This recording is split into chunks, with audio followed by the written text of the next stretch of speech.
Bonjour et bienvenue dans cette nouvelle analyse. Alors aujourd'hui, on plonge tête la première dans une philosophie éducative qui est, pour le coup, absolument fascinante.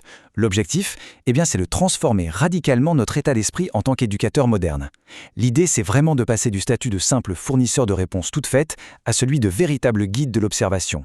C'est une approche super structurée qui repense de A à Z la manière dont on transmet le savoir. Allez, on entre tout de suite dans le vif du sujet.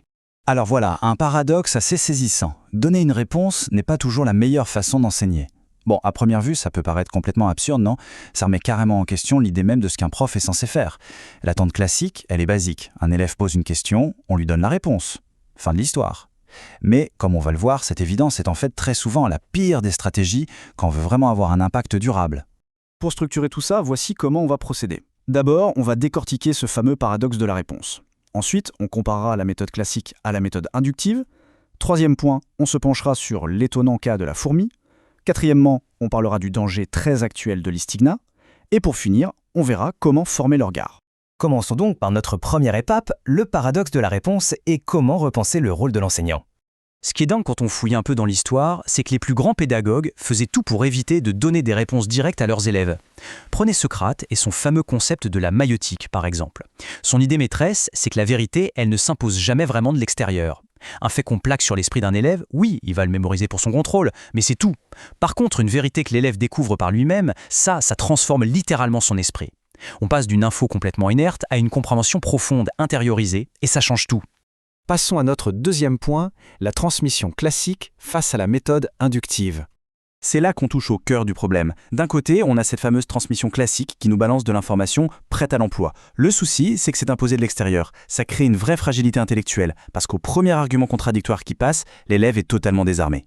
De l'autre côté, on a la découverte inductive. Là, ça demande un effort. Mais en retour, le savoir devient vivant, il s'enracine et surtout, il crée une véritable autonomie. Honnêtement, donner de l'info prémâchée, c'est la facilité. Provoquer ce savoir vivant, c'est là qu'est le vrai défi pour nous, éducateurs modernes. Et pour rendre ça super concret, regardons notre troisième point, l'étude de cas de la fourmi, à travers la leçon de Mufasal. Plantons un peu le décor parce que c'est l'exemple parfait de ce basculement pédagogique. Imaginez un élève, Mufasal, qui arrive complètement perdu. Ses croyances viennent d'être secouées par des arguments matérialistes. Il est en panique, il veut du solide, des arguments logiques, implacables, prêts à être utilisés dans un débat.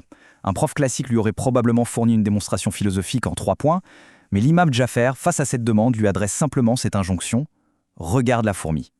Aucun argument tout fait. Au lieu de fermer la discussion avec une réponse, il ouvre grand la porte de l'observation. Et là où c'est un vrai coup de génie, c'est dans la question qui suit. L'imam esquive complètement les questions fermées basiques du genre « Est-ce que Dieu a créé la fourmi ?» Ça demanderait juste un « oui », fin de l'histoire, aucune réflexion. Non, il pose une question hyper spécifique et, avouons-le, tout bonnement fascinante.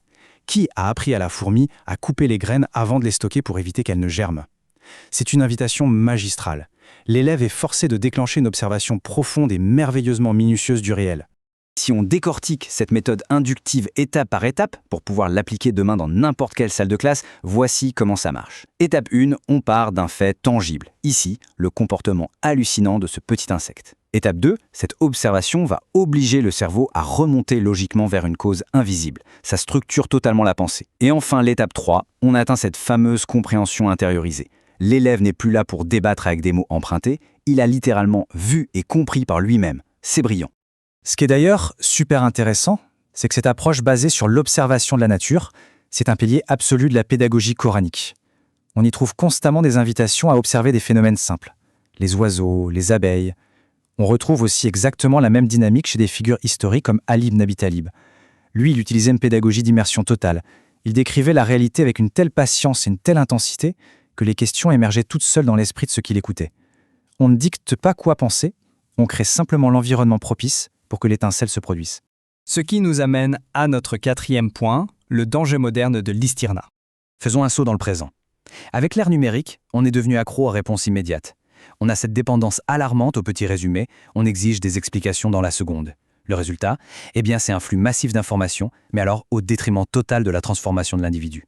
Ce format hyper rapide, ça nous condamne à un apprentissage complètement superficiel. Et ce besoin maladif de rapidité, ça nous mène tout droit à ce concept critique dont on doit parler. L'istignat. C'est quoi? C'est l'illusion redoutable de la complaisance intellectuelle. À force de recevoir des réponses précuisinées à chaque interrogation, on finit par se convaincre qu'on maîtrise parfaitement le sujet. C'est ce moment précis où l'on cesse de se considérer comme un élève. Et devinez quoi? Cesser d'être un élève, c'est tout simplement la mort du progrès intellectuel. Abordons maintenant notre toute dernière partie, la formation du regard. Il faut vraiment se le rappeler, se dire que la connaissance humaine est minuscule face à la complexité vertigineuse de l'univers, ce n'est absolument pas un constat d'échec. Au contraire, c'est la garantie d'une ouverture permanente. C'est exactement cette posture d'humilité qui garde l'esprit en alerte, qui nous pousse à enquêter, et surtout, qui nous empêche de tomber dans ce fameux piège mortel de Listigna qu'on vient de voir. Alors si on doit résumer l'objectif ultime de l'éducateur moderne, le voici. Notre vocation suprême ne se résume surtout pas à distribuer des faits ou des arguments clés en main. Le véritable succès pédagogique, c'est de réussir à former un regard affûté, capable de lire la profondeur du monde, un esprit outillé pour mener ses propres recherches en totale autonomie, et une intelligence qui reste éternellement curieuse et en mouvement. Et c'est sur ça qu'on va conclure notre analyse aujourd'hui. La prochaine fois, au lieu de se demander quelle est la réponse à ma question, essayons plutôt de nous poser le défi pédagogique le plus puissant qui soit. Que vais-je commencer à observer différemment? C'est une invitation forte à appliquer cette méthode inductive immédiatement dans nos classes, mais aussi dans notre vision du monde au quotidien. Car après tout, le vrai savoir vivant, ça commence toujours par un regard attentif.